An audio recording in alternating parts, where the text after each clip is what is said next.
चलिए देखिए भैया, कल हमने पढ़ा था पहले पोटेंशियल ग्रेडियंट। पोटेंशियल ग्रेडियंट कि पोटेंशियल ग्रेडियंट बराबर क्या होता है, डीवी बटे डी आर। डीवी बटे इसको बोला गया पोटेंशियल ग्रेडियंट, और इसको हमने लिखा माइनस डीवी बटा डी आर में एक बार और माइनस, इसे बोला माइनस ई। माइनस ई तो ये पता चला कि पोटेंशियल ग्रेडियंट वेक्टर है क्या, स्केलर है। उनकी इलेक्ट्रिक फील्ड इंटेंसिटी क्या है, वेक्टर, और उसमें क्या लग गया, माइनस। तो वेक्टर है तो भी क्या होगा, पूरा का पूरा वेक्टर, लेकिन डायरेक्शन होगा इलेक्ट्रिक फील्ड इंटेंसिटी के अपोजिट। ये तो है आपका formula D by D R बराबर ई बराबर minus D by D R, है कि नहीं लिखा हुआ, वास्तव में क्या लिखा हुआ है, ई बराबर माइनस डी वी बटे डी आर। और आप जानते हैं कि डी वी बराबर minus E dot D R, सही कि नहीं, डी बराबर minus E dot D R. तो इसको अगर दोनों तरफ इंटीग्रेशन करेंगे तो लिखेंगे final potential minus initial potential बराबर E dot D R minus के साथ में, सही कि नहीं। लेकिन अगर लिखें इनिशियल माइनस फाइनल तो सिर्फ ई dot D are, E dot D are, ध्यान समझिएगा। ई डॉट डी आर का बहुत अर्थ निकलता है। ई डॉट डी आर का मतलब हो सकता है E X D X, E dot D R का मतलब E Y D Y, E dot D R का मतलब ई जेड डी जेड, या तो तीनों जोड़ करके, है कि नहीं। अगर किसी क्वेश्चन में सवाल सिर्फ इंटेंसिटी एक्स डायरेक्शन में है, ई डॉट डी आर का मतलब देखिए होगा सिर्फ इंटीग्रेशन ई एक्स डी एक्स। अगर इंटेंसिटी सिर्फ वाई डायरेक्शन में तो सिंगल कौन होगा, सिर्फ ई बाई डी वाई। अगर इंटेंसिटी सिर्फ जेड में है तो, अगर इंटेंसिटी एक्स वाई में है तो ई दो होगा, अगर वाई जेड है तो ई दो होगा, अगर एक्स वाई जेड तीनों की तरफ इंटेंसिटी है तो ये मतलब है पूरा। लेकिन कोई जरूरी नहीं हमेशा तीनों ही, कभी कभी क्या रहे सिंगल एक्स, कभी कभी सिंगल वाई, कभी कभी सिंगल जेड। वो इंटेंसिटी के डायरेक्शन पर तय होगा कि इंटेंसिटी का डायरेक्शन किस तरह है। इस पर भी सवाल हम लोग स्टार्ट करेंगे। हम लोग पढ़ते कि पोटेंशियल सरफेस कि कोई भी टू डायमेंशनल हाइपोथेटिकल सरफेस जिसके प्रत्येक पॉइंट पर पोटेंशियल का मान क्या हो, कांस्टेंट हो, सेम, उसे बोला गया है पोटेंशियल सरफेस। तो हमें बताया था अगर प्लस क्यू चार्ज से r1 दूरी पर है, यहाँ पोटेंशियल बराबर होगा क्यू वाई r1। अगर ये r2 दूरी पर है, यहाँ पोटेंशियल का मान होगा क्यू वाई r2, और अगर r3 दूरी पर है, यहाँ पोटेंशियल का मान होगा क्यू वाई r3, सही है। क्योंकि r1 से बड़ा r2, r2 से बड़ा r3, इसका मतलब है कि बड़ा कौन होगा मान, क्यू वाई, माने v1 बड़ा होगा v2 से, और v2 बड़ा होगा लेकिन ये v1 हर एक पॉइंट पर होगा। कहीं चल जाओ तो पोटेंशियल बराबर v1, कहीं चल जाओ पोटेंशियल बराबर v2, कहीं चल जाओ पोटेंशियल बराबर v3। हाँ, ये है स्फेरिकल लिक्विड पोटेंशियल सरफेस। बाद में इस बात को हम लोग लाइट में डिस्कस करेंगे, ध्यान सुनिएगा थोड़ा। लाइट आपको पढ़ाया जाएगा हैगेंस वेव प्रिंसिपल, उसमें ही बात पढ़ाया जाएगा कि जैसे जो लाइट निकलता है ना, ऐसे ही निकलता है लाइट। अगर आप कहीं बल्ब जला रहे हैं, एक मान लिया गोलाकार बल्ब, सूर्य है, सूर्य क्या है, गोला है, गोलाकार है ना, तो सूर्य से लाइट ऐसे निकलता होगा। सूर्य यहाँ है, लाइट ऐसे निकल रहा है, एकदम पूरा जूम हो रहा है, एकदम स्फीयर बड़ा साई बनते सोई गोला को फैलते जा रहा है। लेकिन हम लोग पृथ्वी पर हैं तो पृथ्वी पर तो खाली थोड़ा सा भागना आएगा, हम लोग पर खाली ई वाला लाइट फैलते हुए आएगा, ई वाला लाइट बस, है कि नहीं। कुछ समय के बाद ये जो अभी कर्व की तरह दिख रहा है, कुछ समय के बाद और बड़ा होगा, और बड़ा होगा, और बड़ा होगा। हमको ऐसा लगे कि लगता है कोई चादर की तरह आ रहा है लाइट, यार है कि नहीं। उसे बोलेंगे वेव फ्रंट, क्या बोलेंगे, वेव फ्रंट बोलते हैं। वेव फ्रंट चलेंगे वहां से, स्फेरिकल वेव फ्रंट, स्फेरिकल जिसे हम लोग यहाँ पर स्फेरिकल लिक्विड पोटेंशियल सरफेस की मदद से पढ़ रहे हैं। वास्तव में वहाँ यहाँ क्या बोल रहे हैं, पोटेंशियल सेम है ना। वास्तव में जब लाइट के बारे में चर्चा शुरू होगा कि यहाँ एक लाइट रखा हुआ है, यहाँ से स्फेरिकल की तरह लाइट निकल रहे हैं, पूरा फैल रहे हैं, तो जितने भी पार्टिकल इस पर मौजूद हैं सभी सेम फेज में कहे जाएंगे, सभी सेम फेज में कहे जाएंगे, अभी सेम पोटेंशियल वाले कहे जा रहे हैं। बस में ऐसे है। तो वास्तव में सूर्य एक गोला की तरह गोलाकार वेव फ्रंट छोड़ता है, तो लाइट में डिस्कस करेंगे हम लोग वेव मतलब ऑप्टिक्स में।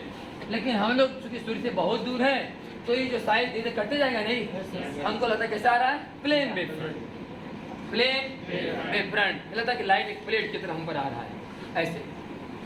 इसलिए समझ कि धुआं मतलब धुआं है चादर, मैंने कभी कभी देखा धुआं वाला रिंग, नहीं कहीं मेला वाला मैंने मुँह में करासम तेल ले करके फूकेगा जोर से एकदम रिंग बनते हुए जाएगा, सही कि नहीं।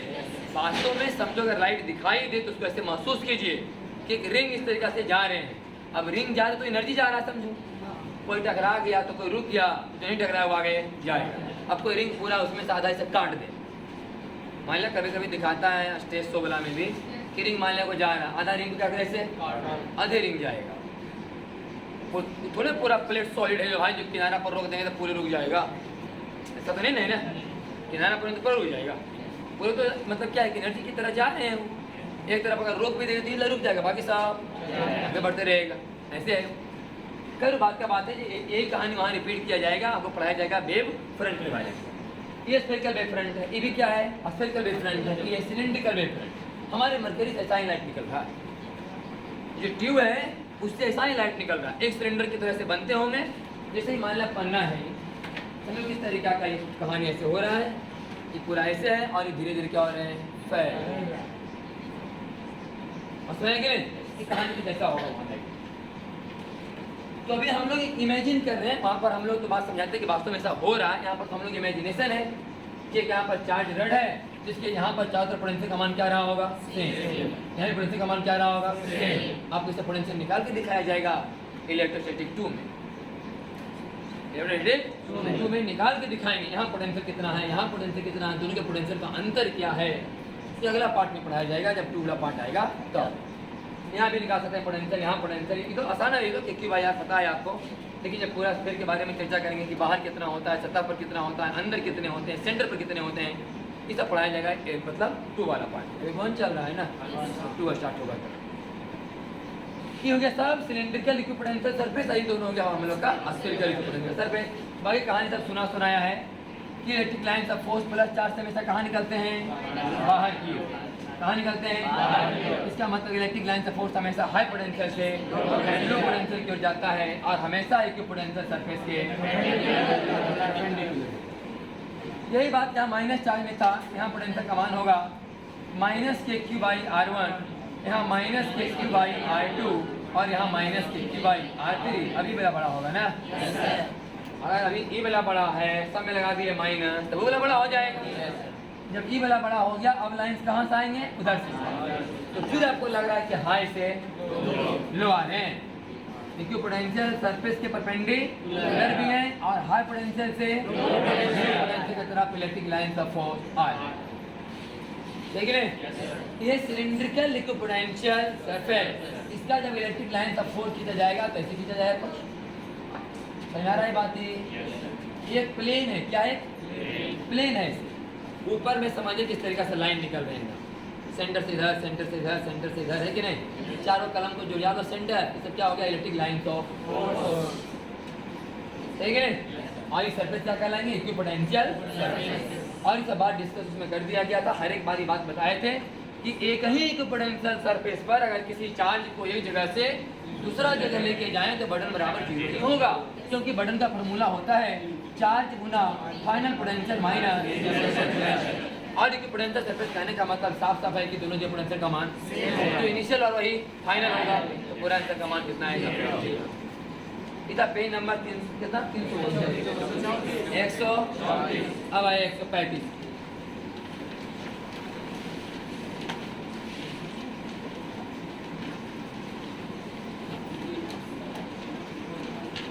क्वेश्चन है सब, क्वेश्चन किस फॉर्मूला पर ध्यान से सुने इस पर,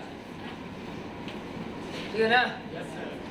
इनिशियल माइनस बराबर ई डॉट इतने पर क्वेश्चन करके भी दिखाएंगे।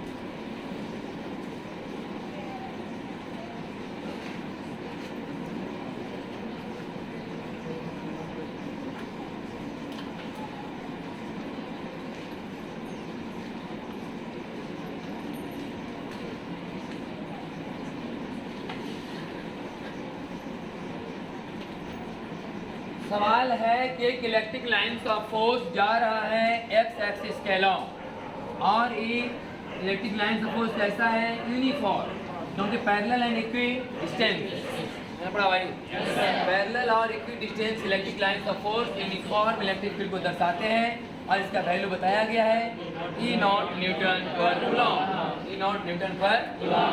कुछ पॉइंट्स हैं जिसके अंदर में दिखाए गए हैं A B R, A B C, जिनमें से किन्हीं दो पॉइंटों के बीच की दूरी कितना है। सवाल है कि V B minus V A बताइए, वी बी माइनस, तो बी को हम लोग क्या समझेंगे और एफ को initial minus point, initial minus initial हो गया वी बी और फाइनल हो गया V B minus V A का मतलब, तो इनिशियल किसको माने हम लोग, बी को, फाइनल बराबर minus E dot D are सिर्फ ई डॉट डी आर, तो ई का डायरेक्शन किधर है, ई नॉट आई का है, या ई डॉट डी आर का मतलब E D R cos theta, E D R का इंटीग्रेशन बराबर, तो ई नॉट तो कांस्टेंट है और डी आर का इंटीग्रेशन मतलब सही कि नहीं, या पहले लिख लो E naught D R cos theta का मान बोलो, ई नॉट किधर इधर है ना, इंटीग्रेशन का डायरेक्शन इधर है ना, जा रहे हैं हम लोग इधर है कई डिग्री, सही कि नहीं, कई डिग्री था यहाँ का इंटीग्रेशन ई नॉट और कॉस 60 कांस्टेंट है, बाकी डी आर का इंटीग्रेशन मतलब ये इनिशियल से से कितना आएगा E naught A by two, E naught A by two. अगला सवाल है V B minus B C, V B minus, तो वी बी इनिशियल होगा और बी सी माइनस, तो V B minus B C बराबर integration E naught D R cos 0 degree, cos 0 degree, तो E naught R, E naught R की जगह ई naught ए, ई naught ए। अब निकालना है V C minus, V C minus, बहुत सारा तरीका है निकालने का, आप चाहें तो समीकरण 2 में समीकरण 1 को घटा भी सकते है कि नहीं, तो निकल जाएगा V C minus V A बराबर, निकल दे वी सी में घटाना है किसको, वी सी में इसको घटा लो समीकरण 1 को, ये बच्चे का माइनस वी ए हो जाएगा प्लस वी सी, अब जाए वी सी माइनस, अगर निकालना है तो लिखिए V C minus V A, तो सी सी आई कहाँ है, अब ए इधर ना, आई सी टी कहाँ है, कई डिग्री 100, कहाँ लिखाएगा ई नॉट डी आर कॉस 120 बराबर minus E naught A by to, सही ना। अगला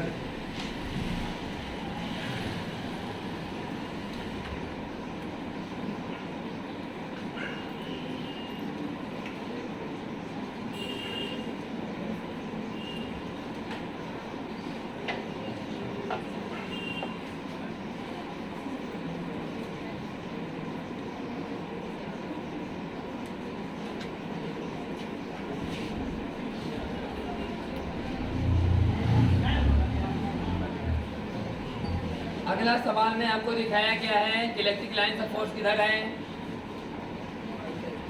इलेक्ट्रिक लाइंस ऑफ फोर्स का डायरेक्शन 37 डिग्री पर है, क्या डिग्री पर है, ध्यान सुनिएगा,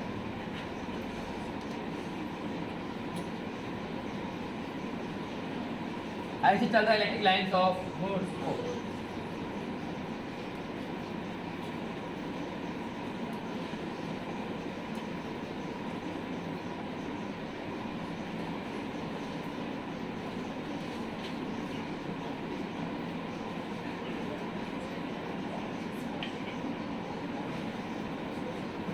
सब डायरेक्शन किसका है, इलेक्ट्रिक लाइन ऑफ फोर्स का, सही ना, क्या डिग्री पर,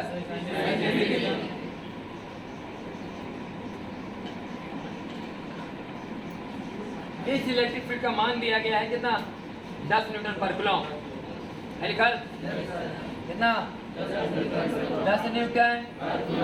इस पूरे में 2 पॉइंट है हमारे पास ए और बी, एक पॉइंट है 3,1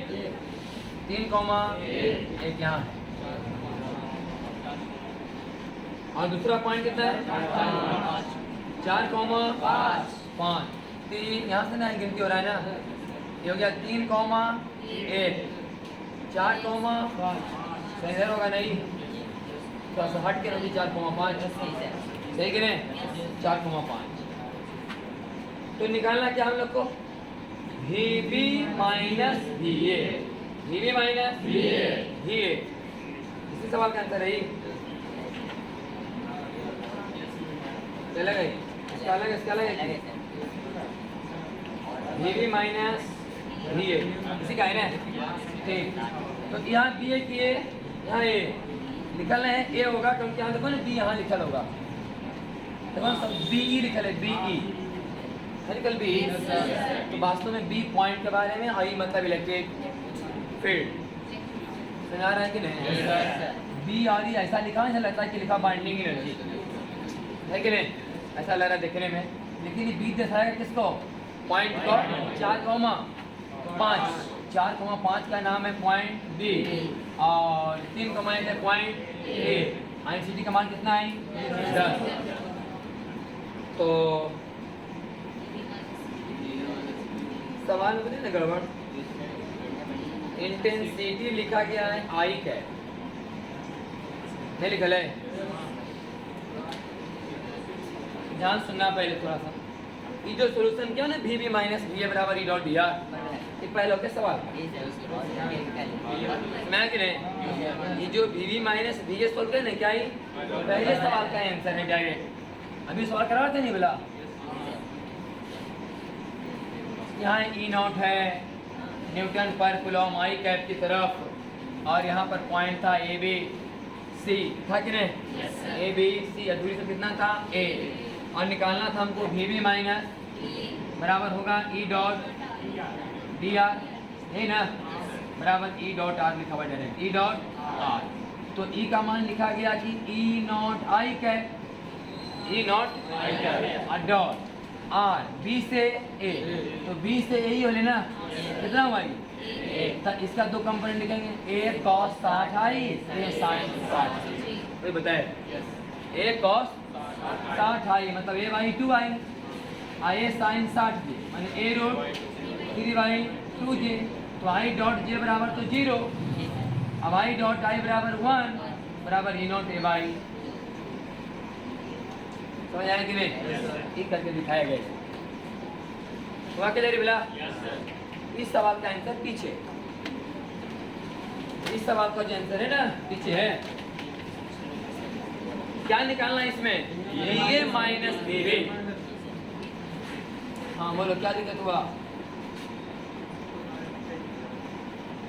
इस सवाल का आंसर देखिए, अब क्या निकालना हमको VA माइनस VB, ध्यान सुनिए, अब VA माइनस VB बराबर फिर से वही E dot DR, E dot DR मतलब E dot R, E dot R, अरे ऐसा नहीं होता था वर्क बराबर F डॉट DR, DW बराबर F डॉट W बराबर F डॉट R, W बराबर F dot E dot R। देखिए अभी E का मान कितना है 10, कई डिग्री पर 10 cos 37 आई 10 sin 37 j, सही कि नहीं, 10 cos 37 10 cos 37 आई और 10 sin 37 j डॉट R का मतलब कहाँ A से B ना, A से B का मतलब हो गया कि 4 माइनस 3 1 आई और 5 माइनस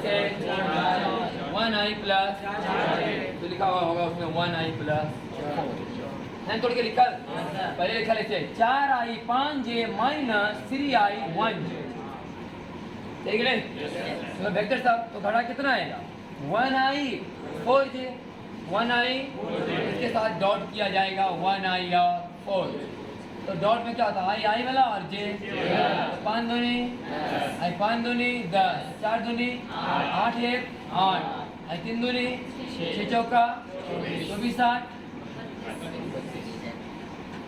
आया कि नहीं आया, आया हो गया 32 बोर्ड।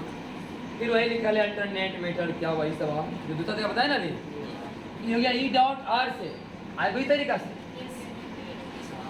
समझ गए? dx dx का इंटी ई बाई डी बाई का इंटी।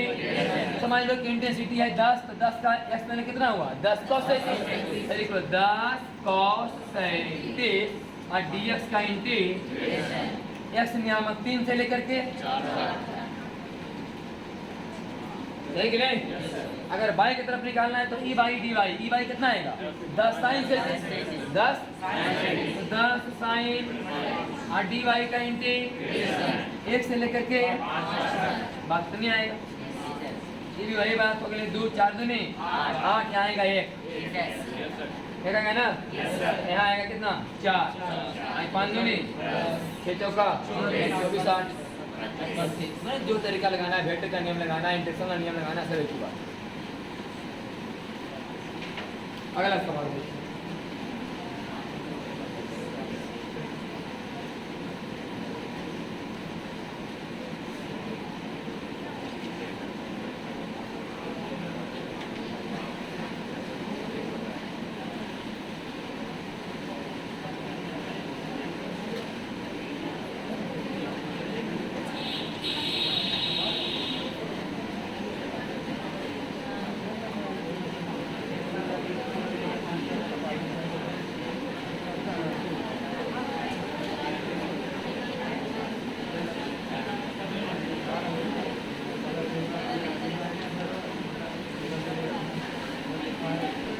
हल्ला मत कर, बाई से हल्ला फिर तो हल्ला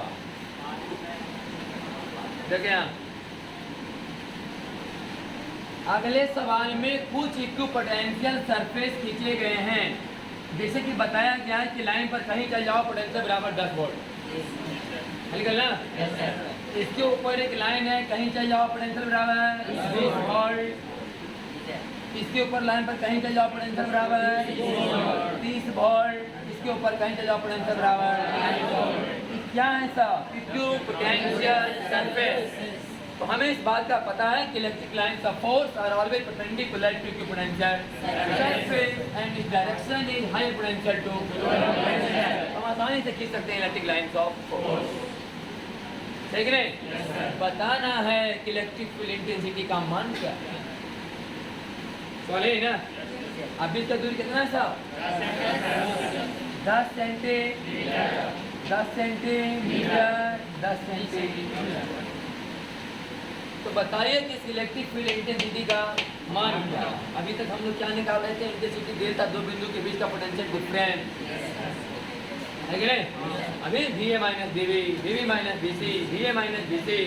अभी तक हम लोग 2 पॉइंट के बीच का पोटेंशियल डिफरेंस निकाल रहे थे, जब हमें क्या पता था इंटेंसिटी। अब हमें क्या पता है, पोटेंशियल डिफरेंस है पता है। क्या यहाँ का 10 वोल्ट अंतर हो, यहाँ का भी अंतर, यहाँ का भी अंतर। अब तुम बताओ कि इंटेंसिटी का मान क्या है। तो फॉर्मूला देखो, फॉर्मूला से तो वही लगाया गया कि VA माइनस BB बराबर E dot R। E dot ना समझिए, अगर आप इस पॉइंट को इनिशियल मानते हो और इस पॉइंट को और इस पॉइंट को A और इस पॉइंट को, तो लिखिए VA माइनस VA माइनस बराबर E डॉट R। तो E का मान तो पता ही नहीं है, लेकिन E कहाँ है, नीचे की ओर डॉट E डॉट माने ER cos 0 डिग्री, क्योंकि हम आ भी रहे हैं A से कहाँ B की ओर। हमारे A से डेंसिटी भी नीचे की ओर हाई पोटेंशियल से तो लिखा है cos 0 डिग्री। अब VA माइनस BB का मान बोलो, बोले 20 माइनस 10, यहाँ 20 वोल्ट और यहाँ 10 वोल्ट, तो 20 माइनस 10 बराबर E का मान पता करना है, R का मान 0.1, इसलिए इंटेंसिटी बराबर 10 बटे 0.1 बराबर 100 न्यूटन पर या वोल्ट बटा मीटर। भी ध्यान देना, वोल्ट बटा मीटर। या आता ऑब्जेक्टिव में सवाल कि न्यूटन बटा कूलॉम इनमें से किसके बराबर, वोल्ट बटा मीटर। डेंसिटी का मात्रक कौन है, वोल्ट बटा या न्यूटन बटा, दोनों में से कोई बोले।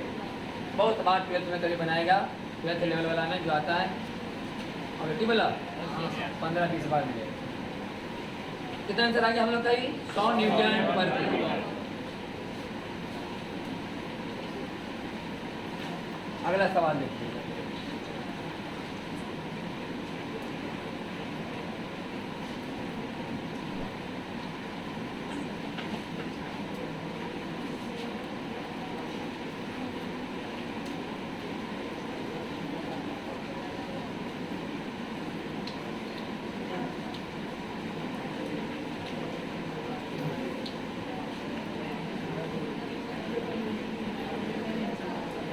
अगला सवाल में 53 डिग्री पर कुछ इक्विपोटेंशियल सरफेस दिखाया गया है। क्या डिग्री पर? 53 डिग्री पर इक्विपोटेंशियल सरफेस।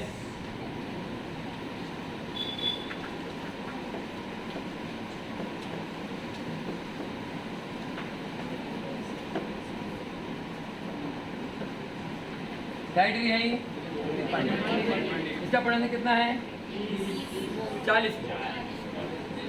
कितना है? इसके जस्ट नीचे वाला लाइन का 30 वोल्ट।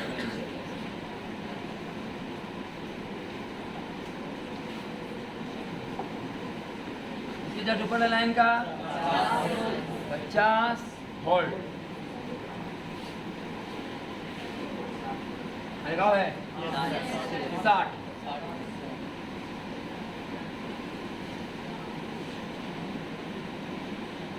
हो गया हमारा 60। ये सब इक्विपोटेंशियल सरफेस।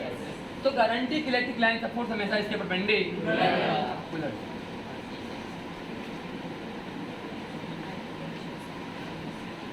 और हाई पोटेंशियल से लो पोटेंशियल तक जाएंगे।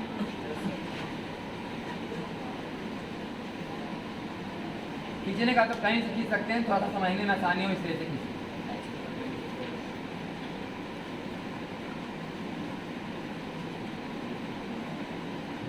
सब इलेक्ट्रिक लाइन्स ऑफ फोर्स।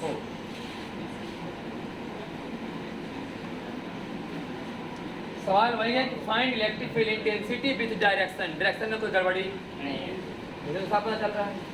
क्षमता बताना electric lines of force, strength, intensity का। ध्यान सुनिएगा, यहाँ पर क्या वोल्ट आया? 30 वोल्ट। ध्यान से सुनो, ये वाला दूरी दे लेना कितना? 20 सेंटीमीटर। ध्यान सुनो, ई वाला 20, आई वाला कौन मा? आई 20 कॉस, आई 20, तो भी 20। सही क्या नहीं? 20 साइन से बराबर बोल।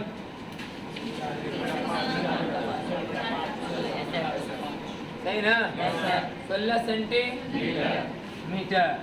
अब इंटेंसिटी का मान कैसे निकाल लेंगे? डी बटे डी। कितना अंतर है? पर कितना है? तो 10 भागे 0 पॉइंट। कितना अंतर है? कि नहीं? नहीं है कि 10 भागे 0 पॉइंट। मेन हमको निकालना क्या होता है कि दोनों इक्विपोटेंशियल सरफेस के बीच का परपेंडिकुलर डिस्टेंस। परपेंडिकुलर हुआ dr और dv बटे dr बराबर इलेक्ट्रिक फील्ड इंटेंसिटी। बन क्लियर? अगला सवाल।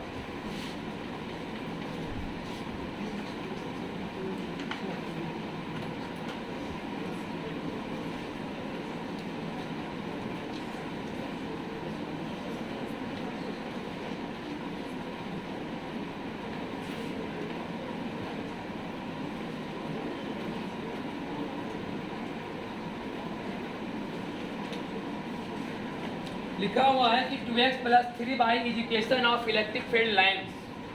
2x plus 3y, 2x plus 3y is equation of electric field lines and कितना? मैंने कहा है ax प्लस इक्वल टू गड़बड़ है नगरा में 2x प्लस 3y बराबर 10 लिखो। 2x प्लस 3y बराबर 10। यह इलेक्ट्रिक फील्ड लाइन्स छुटा हुआ है वो, फिर आगे पढ़ेंगे पता चलेगा। 2x प्लस 3y बराबर 10 क्या है? Electric field line. ये तो कोई लाइन का समीकरण है, बताए नहीं साहब। 2x प्लस 3y बराबर 10, सब में 10 से भागा देने पर x बटा 5 जोड़ 3y बटा 10 बराबर 1। मतलब y की जगह 10 बटा x देने 5 काटो और y देने 10 बटा 3 और दोनों को। ये हमारा इलेक्ट्रिक लाइन को सही है। इसका मतलब इक्विपोटेंशियल सरफेस इसके परपेंडिकुलर जिसका समीकरण दिया गया। ax प्लस 4y बराबर 8 है कि नहीं? तो कर रहा है कि ए का मान बताओ, ए का मान बताओ।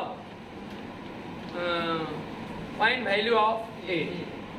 तो पता है कि इलेक्ट्रिक लाइंस ऑफ फोर्स आई की पोटेंशियल सरफेस हमेशा दूसरे के परपेंडिकुलर है। इसका मतलब दोनों का स्लोप का गुणनफल माइनस कितना होगा? दो रेखाएं आपस में लंब तब होगी जब उनके स्लोप का गुणनफल माइनस होगा। m1 गुने बराबर -1। तो स्लोप निकालने का तरीका पता है ना? क्या? माइनस ए बाई बी नहीं, एक्स प्लस बी वाई बराबर सी, तो स्लोप बराबर माइनस ए बाई बी। ऐसा लिखो बाई बराबर m x plus c, y बराबर 3 बराबर -2x प्लस 10। तो बाई बराबर -2x बाई 3 प्लस 10 बटा 3। एम का मान कौन हुआ? -2 बाई 3।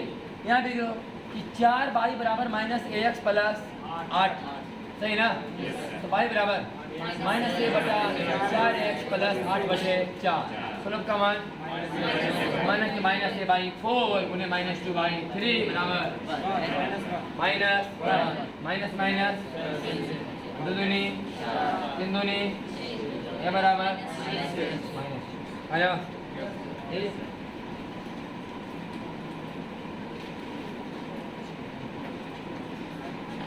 अगला सवाल,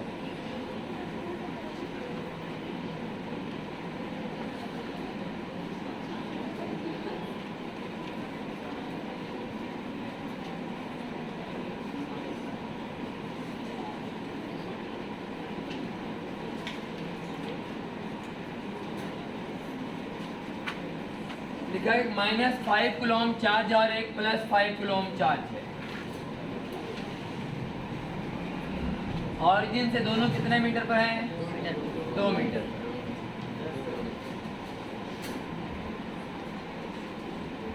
अच्छा, इसे समझाया गया।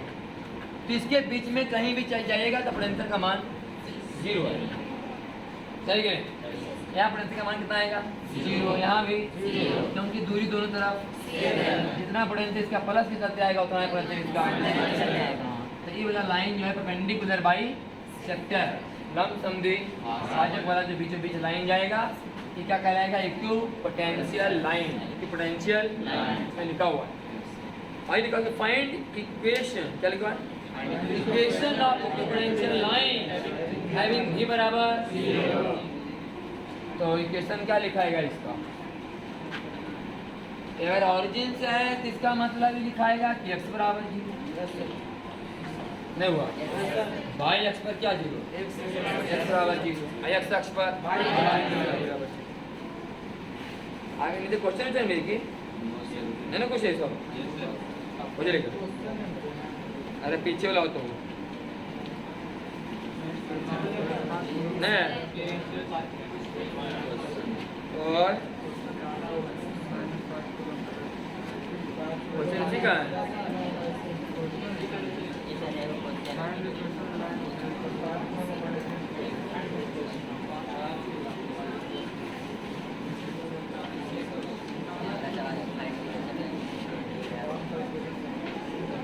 मुझे क्वेश्चन है, क्वेश्चन क्या है? ध्यान से लीजिए, सवाल अच्छा सवाल समझाए ना? इक्विपोटेंशियल लाइन, लाइन कैसा हुआ? Straight line. लाइन का कैसा है? हाँ, लाइन सर्किल भी हो सकते हैं, लाइन है सर्किल भी हो सकता है, कर्व भी हो सकता है, स्ट्रेट लाइन।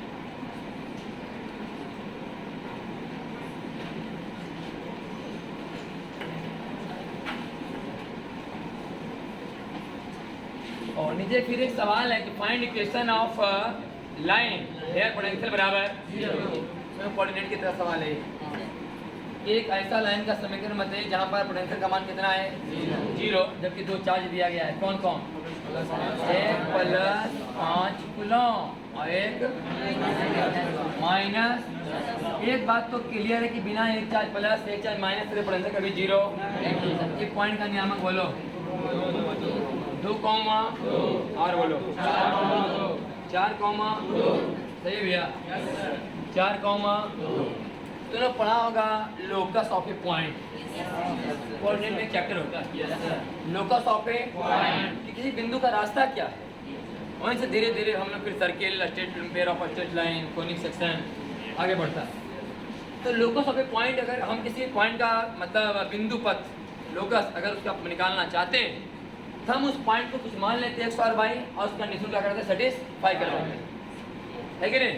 मान लो कोई एच कॉमा के मान करके सर्किल तक में क्या मान लेते हैं एच कॉमा के, और फिर उसे एक्स और वाई के रूप में कन्वर्ट कर देते हैं, आ जाता है बिंदु का रास्ता, सही कि नहीं। तो हमें एक ऐसा रास्ता का समीकरण यहाँ लिखना है जहाँ पर पोटेंशियल का मान क्या आ जाए 0। तो मान लिया कोई एक ऐसा रास्ता है जिस पर मैंने पोटेंशियल क्या है 0, तो उस पाथ पर कोई बिंदु भी तो होगा एक्स कॉमा वाई, बस मैं कि कोई एक रास्ता है जहाँ पर +1 कूलम चार्ज को दौड़ा दिया जाए तो पोटेंशियल का मान क्या निकल के आएगा 0। माने +5 कूलम के चलते जितना पोटेंशियल होगा उतना ही होगा -10 कूलम के चलते पोटेंशियल, एक के प्लस और एक का माइनस, पोटेंशियल का मान जोड़ के बहुत ऐसे ऐसे बहुत सारे पॉइंट्स होंगे। बताओ उन पॉइंटों को मिलाने के बाद जो डायग्राम बनेगा उसका समीकरण क्या, सवाल यही। तो मान लें कि वो जो रास्ता होगा, वो जो लोकस होगा इस पॉइंट का, कोई अपना एक रास्ता होगा, उस पर एक कोई पॉइंट मान लेंगे एक्स कॉमा वाई, तो एक्स कॉमा वाई उस कंडीशन को सेटिस्फाई करना चाहिए। तो कंडीशन है कि यहाँ पर कोई +1 कूलम चार्ज रखा गया होगा और यहाँ पे चलते पोटेंशियल और यहाँ चलते पोटेंशियल का मान जोड़ के 0 आना चाहिए, सही कि नहीं। तो इसके बीच का पोटेंशियल निकालिए, बोले K गुना Q1 गुने Q2 बटे R, मतलब x माइनस 2 का होल स्क्वायर जोड़ y माइनस 2 के होल स्क्वायर का, सही ना, बराबर K गुना -10 गुना 1 बटा x माइनस 4 का होल स्क्वायर y माइनस 2 के होल स्क्वायर का। बाकी सॉल्व कीजिए, इसमें सॉल्व पहले करो।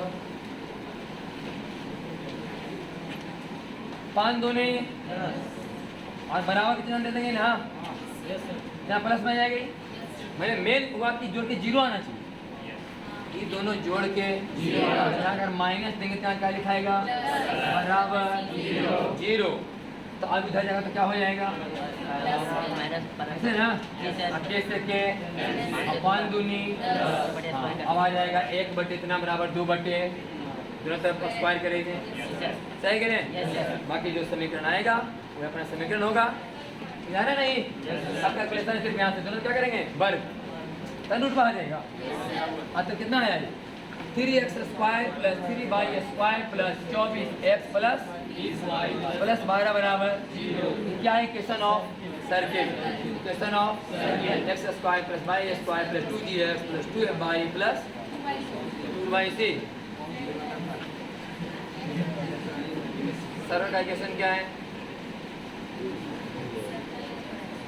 नहीं पढ़ा है, square plus by square plus 2gx plus 2y plus c बराबर 0। यहाँ पर सर का सेंटर था h कॉमा के, h कॉमा के, अगर ओरिजिन मान लिया जाए सेंटर को तो x square plus by square बराबर a। पढ़ना है सर्कल कोऑर्डिनेट, इक्वेशन किसका है, सर्कल का। हाँ, अब यहाँ से मैथमेटिक्स पूछ सकता है कि बताओ इस सर्कल का सेंटर कहाँ, सेंटर इसको चलाना पड़ेगा पहले x square plus y square plus 2gx plus 2y plus c बराबर 0। हम वहाँ से निकालेंगे h कॉमा, वही h कॉमा की क्या करेगा सर्कल का सेंटर का, तो बाकी सब कोऑर्डिनेट का सब है। चलो रहने दो, कल होगा 140।